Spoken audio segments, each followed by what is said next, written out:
Hey, what is up guys, MKBHD here, and this may all look very familiar to you. This is Samsung Galaxy S9. Yeah, this is definitely S9.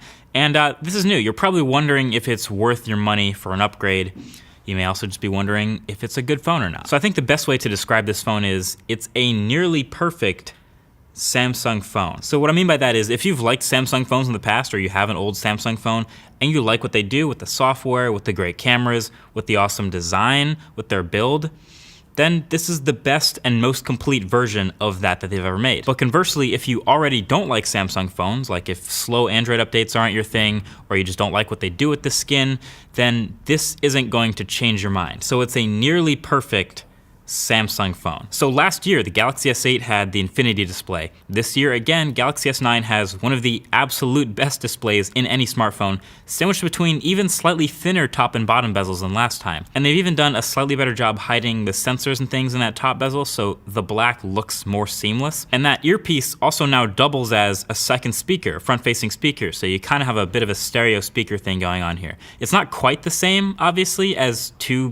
big dedicated front-facing speakers, but at least now it's a bit louder and clearer. If you accidentally block the bottom speaker, which can happen, you don't completely miss what's going on, so it's better. Last year you also had USB-C and wireless charging, fast charging, all that. That is also all still here. USB-C, fast charging, wireless charging, a headphone jack, water resistance is great, clicky buttons, and just overall A+ build quality. Now it's still glass, which means you're still gonna get smudges, so if you wanna pick up a D-brand skin, this new black camo might not make your phone invisible, but it'll make all the smudges and scratches disappear. And then the biggest change on the outside has to be obviously the fingerprint reader placement. It's now in the middle instead of up at the top next to the camera, and that makes a huge difference, even more than people are giving it credit for. It's perfect now. It's raised slightly, so it's easy to know when your finger's on it, when you're not looking at it. And registering your fingerprint is now just a slow swipe, like you roll your finger down the scanner once, which is actually really cool. I thought it was a glitch. Usually you kind of, you have to press it on the fingerprint reader a whole bunch of times to enroll your finger. But during this phone setup, you just roll your finger down at once and it's 100% done. That is awesome. And then there's also now on the back of this phone a blood pressure sensor in addition to the heart rate monitor. So the heart rate monitor is not new. We've had that for a while. You can measure your heart rate. That's quick. But the blood pressure sensor, usually you haven't been able to do that with anything other than like the wrap and the tools in the doctor's office to actually get that reading and that number. I wasn't able to get that reading with S Health or any of the health apps on my phone, but I'll link a really good video from Dave2D on how exactly this works. There's a certain way to get it to help you if you do want to use this phone to measure blood pressure. But as of right now, it's just a pretty cool new addition. Last year's Galaxy S8 also had top-notch specs when it came out. S9 here keeps that up and bumps it up too, again, for 2018. Snapdragon 845 and 4 or 6 gigs of RAM. And this does definitely feel like the smoothest Samsung phone yet. It still doesn't match stock Android. There's still little performance hiccups, like when opening up Bixby, for example, and occasionally in some other Samsung apps. But in my couple of weeks with this phone, that's about it. Everything else nearly matches Pixel 2 in smoothness, and I'm really happy about that. And then there is all the Samsung software. Again, they're still really not shy about their colorful look on top of Android, so it's not gonna change your mind if you already dislike the Samsung stuff, but it's all better. It still has a ton of advanced features. It added iris scanning from the Note, which is a little slower but more secure than regular facial recognition using the front-facing camera. And there's also a new intelligent scan which combines face scanning and iris scanning, basically using which one works better depending on light conditions. So I'm really into the new fingerprint reader, so I haven't necessarily used these as much, but it's cool to have all the options. It still has a bunch of Samsung's big screen tricks and app shortcuts. You still get the Edge shortcuts and some more customization options with those. Sometimes with all this stuff, it can feel like Samsung's just kind of dumping as many features as possible on you. And maybe they are, but that's part of what they do. It still has Bixby and the Bixby button and everything Bixby's good for. Okay, I could have just disabled the Bixby button from day one, I know that, but I decided to give it another chance. I've left it enabled since day one, every day, using Bixby. and it's still not that great. Not only have I triggered it a couple times on purpose, but many times by accident when taking it out of my pocket.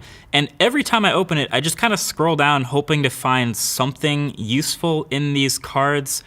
But usually I don't, so then I close it. Bixby Voice can still do a lot of those like really intricate digging into the settings and longer strings of commands in the phone that other assistants can't do as well. So that's pretty cool. So turn on the flashlight.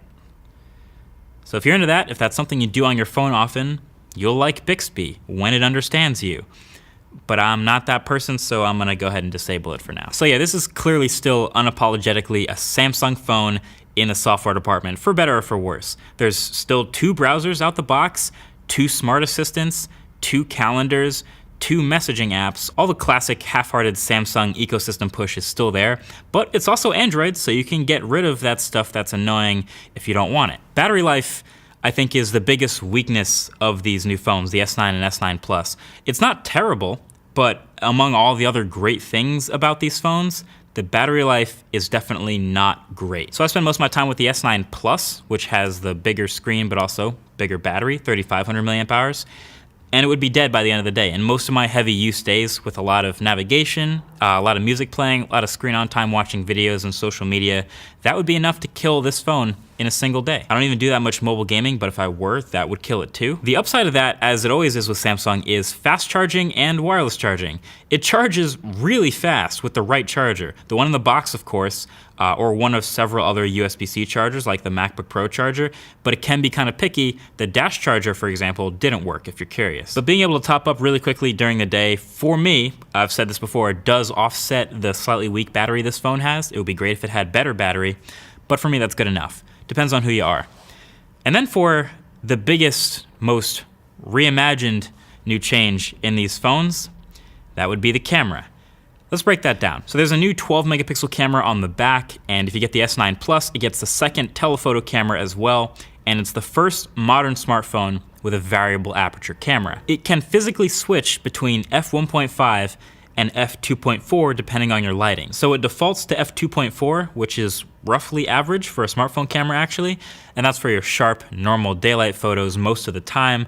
When you do get to low light under 100 lux, that's when it's gonna switch to wide open f1.5. Technically speaking, the mechanism to do this is really impressive, but it only matters if you can see the difference in photos. So, does it make a difference? So all right, generally photos from the Galaxy S9 camera are pretty damn good.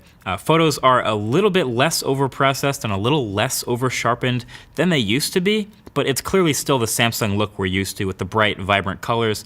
Dynamic range, I'd say, is the most noticeable improvement, but that's something they've actively worked on, so it's good to see. Something you'll notice looking through all of these, though, is Samsung's tendency to overexpose. Still, pretty much every photo I take on the Galaxy S9 in auto mode is just a little bit too bright. It's just a little bit. But then it can also be a sort of an advantage when you take it to low light. Galaxy S9 low light photos look pretty good. And that really is thanks to the f1.5 aperture letting in way more light. So the question of, is this variable aperture making a difference? Well, low light shots have seen a real bump up. There's less smoothing because it gets rid of less grain because there's less grain, because there's more light being let into the camera. So fundamentally, yes, it's working. It's still not the best camera in any smartphone though. That's still Pixel 2, hands down. And I'd say it still falls a little bit behind iPhone 10, but I don't think anyone will be disappointed with the third place performance of a great Galaxy S9 camera. Something people have also noticed recently is it shoots video in the Rec 2020 color space instead of Rec 709. That's what happens when you turn on or leave on HDR. If you turn that off, they can be Rec 709. So it's trying to look better again and more saturated on the Samsung displays, but you can turn that off. So all right, back in the impressions video, I did mention that it seems like Galaxy S9 Plus will have a pretty big advantage over the regular Galaxy S9 because you're getting now more RAM, more screen, more battery, and more camera. So it turns out most of this isn't actually that big of a deal. In the more RAM department, yes, Galaxy S9 Plus has 6 gigs of RAM, while the regular S9 has 4 gigs of RAM. Both are plenty. Hardly ever going to notice the difference in regular everyday use. Could be nice for future-proofing though. The S9 Plus obviously has the second telephoto camera for live focus and for optical zoom sometimes. May or may not ever use that. If you do, obviously go with S9 Plus, but you might not miss that. And then of course the size difference means your 5.8-inch display versus 6.2-inch. and then your 3,000 to 3,500 milliamp hour battery. Again, both of which are somewhat mediocre. So not a huge difference between them. So it's a toss-up if you're choosing between them, but I think the biggest thing I got out of this Galaxy S9 Plus existing now at this price point is there's way less reason to buy a Galaxy Note 8 right now. The Note 8 is really all about the stylus, and it comes in at about $1,000. I would definitely pick the S9 Plus over that because of the lower price. Even though you get a slightly smaller screen, all the same advantages are there if you don't use that stylus. And even a lot of the other reasons people might have gone towards the Galaxy Note in the past, like your media experience, the huge screen, this tends to do a lot of that just as good, if not better, since you also get stereo speakers. But that's just if you're picking between Samsung phones. My point from the beginning of the video stands. This is just about the optimal Samsung phone that you can get right now, with all the pros and cons that come with that. You get all the pros and upsides of the Samsung experience taken to the max, the awesome displays, the A+ build quality, the checking of pretty much every box, stereo speakers, headphone jack, expandable storage, and a pretty damn good camera. But you also get all the cons of the Samsung experience too. Your double apps, your slower Android updates, your occasional hiccups, Bixby. So this thing really is great. It's perfect for the Samsung lover, but I, as you probably already know, am not that person. I will be switching back, I think, to my Pixel 2 as a daily. So with the Galaxy S9, it makes it really easy to underappreciate it because it seems like, you know, oh, it's just a minor upgrade. It's not that much better. It's like an S8s. And you could say it's a jack of all trades, but the master of none. But that's actually what makes this phone so good. First of all, it is the master of one, the display. There isn't really any better than this. But it's actually so good at so many different things and bad at so few things, especially being so good at the hardware suite. That's what makes this phone so easy to recommend. And so I do. I recommend the Galaxy S9. It's really good. So either way, that's been it. Thanks for watching. Talk to you guys in the next one. Peace.